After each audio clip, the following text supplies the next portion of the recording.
Hey, welcome to Luxury in Moderation, where we appreciate the finer things in life without going overboard.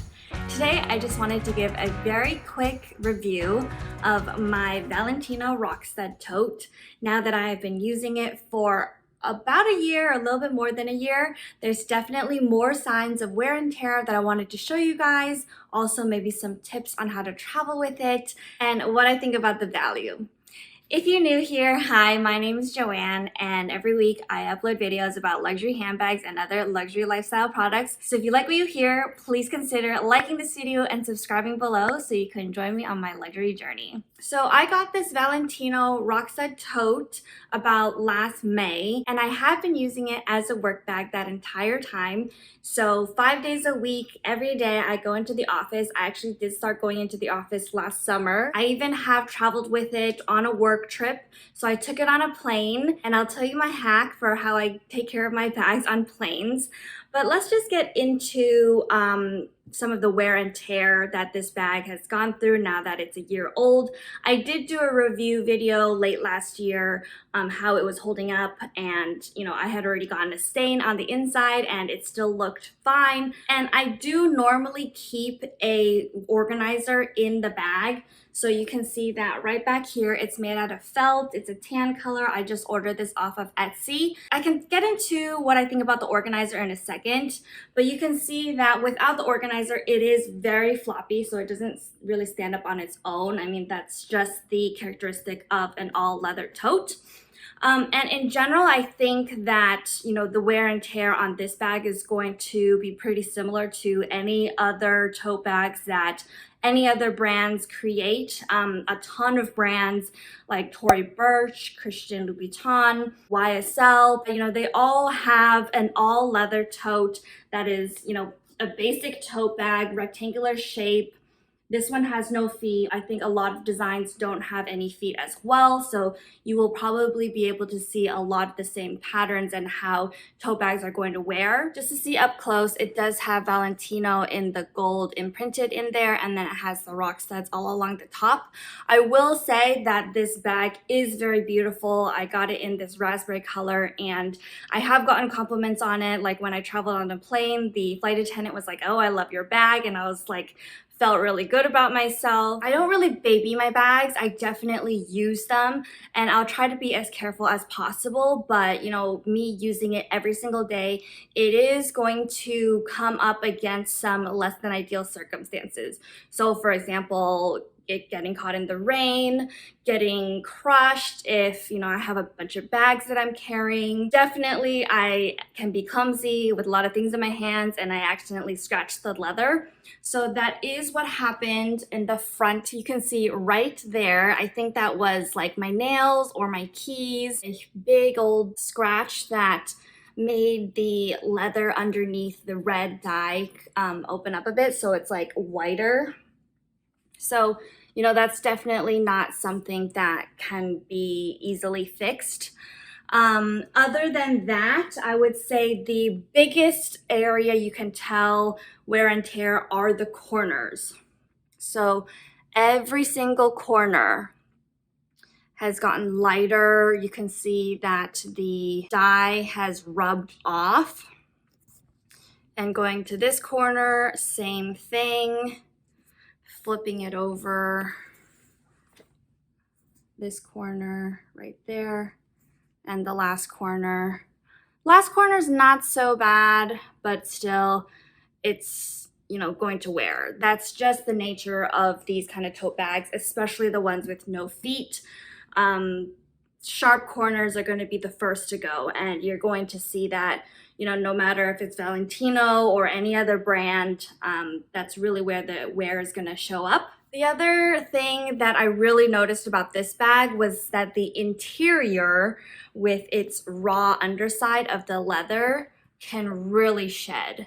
So just to give you a quick example, here on the organizer, you can see it's all lined with red on the corners, because that is where the interior of the bag has rubbed off. Sometimes when I put my laptop in the bag, it will also come out with a little bit of red shedding on it. And so I think that's going to be pretty normal for any bag that has the raw leather interior. I don't know if it's going to get really, really bad over time and it's just going to kind of like go bald, and like as you continue to rub it and like the leather will get thinner and thinner. This is actually my first bag with unfinished raw leather, so I am a little bit concerned, like what is going to happen to this bag after another 2-3 years. We'll see. We'll see if I can do another review video at that time. Probably the next big area that you'll see the most wear, or that I'm seeing, is in the straps. So try to do a close-up. But you can see on the edges, it has started fading as well. And that's obviously because, you know, the straps is where the bag is going to get the most action, where I'm grabbing it, where it's getting bent and unbent and wrinkled and unwrinkled. So I can definitely see it going. It does not look new anymore for sure, but the outside of the strap is, you know, not bad. It's only the inside part where I don't see any other scratches on this grained leather, which is just basically due to me not scratching with my nails. I think that's the only way it could get scratched, or with like keys. The bottom itself has actually looks pretty clean. I will say I take great care to make sure I don't put any of my bags on the ground. That's just not something I ever want to do. I will always have it on my shoulder, or if I'm eating, I'll put on my lap if there's nowhere else to put it. So when I took this bag as my carry-on and then I needed to put it underneath the seat in front of me, this is what I do, especially for bags that don't have feet. I take the little safety booklet that they have in each of the airplane seats that you're supposed to read and figure out where the exits are. And they're usually laminated. And honestly, most people probably don't read it. It doesn't get touched. They just stay in the back seat for a worst case scenario, right? So what I do is I take that item and I unfold it. I put it down on the ground, and then I put my bag on top of that laminated booklet so that the bottom of the bag does not touch the bottom of the airplane, which, you know, probably hasn't been cleaned in forever, because you know they don't vacuum those after every flight. You know, the guy who probably sat in the seat in front of me had really long legs, and you know, his feet and his shoes and all that grossness was, you know, planted there. So that is how I protect the bottom of my bags, to make sure, first of all, that they don't get gross with germs on it. And then, you know, once I pick it up and it's on my shoulder, those germs aren't rubbing off on my shirt. But second of all, just, you know, to make sure there's no like rocks or something that can get stuck or scratch the bottom of the leather. So if I don't have one of those laminated booklets or any other magazine that I could use, then I do go to the bathroom and I get some hand towels and lay it down on the ground, and that is what I put my bags on. So I'm sure people are looking at me funny, like, what the hell are you doing? But, you know, it's a luxury bag. I want to take care of it as much as I can, but I still want it to be useful to me. So I'm not going to just leave it at home and put it in a closet and look at it. You know, I want to use it. So with this organizer, I do just have a pack of tissues on the side sticking out here.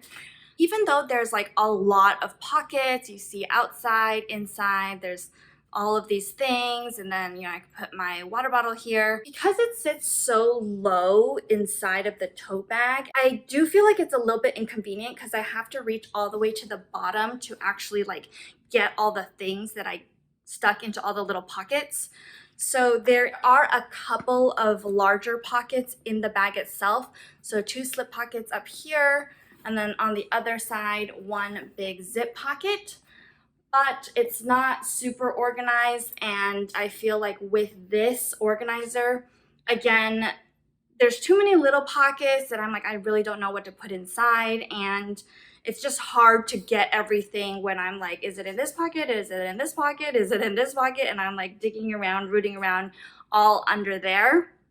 versus if there was more organization in the bag itself, which is very hard to find with tote bags. It's not like specifically a bag that's made for work, such as a laptop bag that might have a lot of different compartments at all different heights. So that is also one of the frustrations that I have with this setup.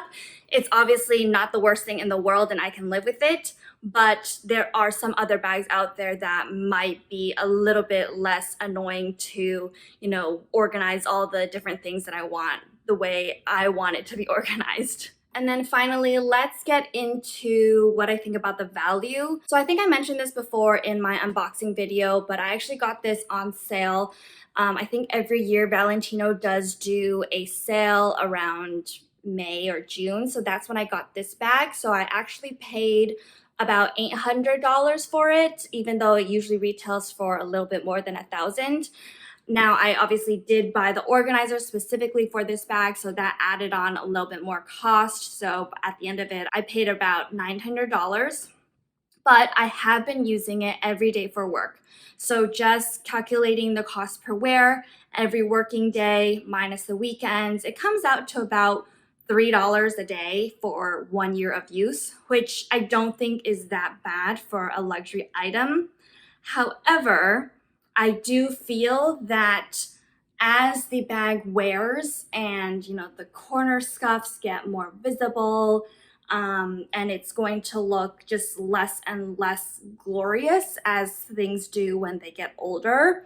I don't know if I'm going to, love it as much and feel that it is as worth it, especially when I know that there are other very similar tote bags out there that are much less than what I paid for this bag.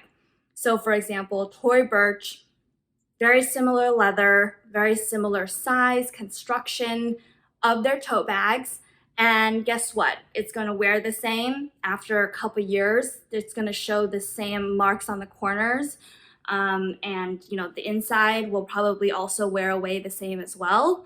So I definitely feel like if you don't need to, you don't need to waste your money on a expensive tote bag that's more than $1,000.